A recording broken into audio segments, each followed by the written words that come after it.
This video will show you how to use the Wildfire filter settings in QuakeFeed. This feature is only available to premium subscribers. First, I will tap on the Wildfires heading to view the wildfires list.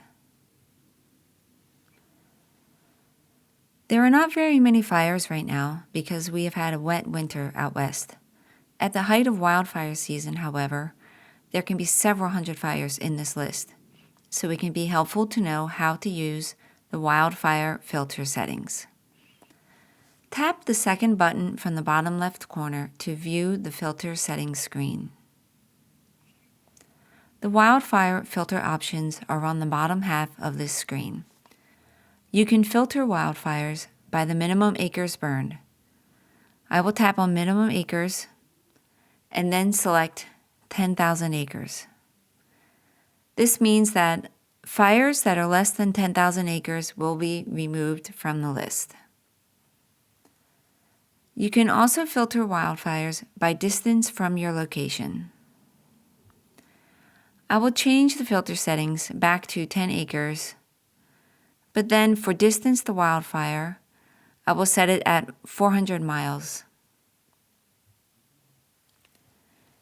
There are currently 3 fires burning within 400 miles of my location. Sometimes wildfires that are 100% contained can remain in the wildfires data feed for quite a while. QuakeFeed uses data from a national wildfire database. The wildfire agencies enter the information into the database. We have no control over that. We just display the data. I'm going to change distance to wildfire to all distances, and then I will turn on Show 100% Contained Wildfires.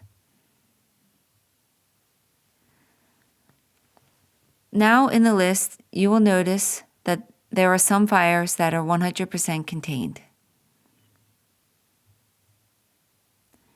If I do not wish to see these fires, I can turn this switch off.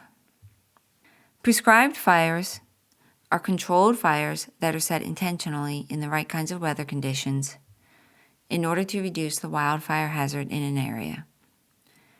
As you can see, there are now 274 wildfires in the list, and most of them are prescribed fires, which are indicated by this golden color symbol and by the words prescribed fire. If you do not wish to see the prescribed fires in the list, then you can simply turn this switch off.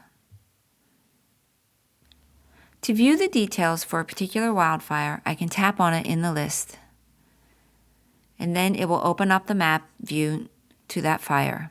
I can tap on the details at the bottom to learn more information about it. And that's how you use the wildfire filter settings.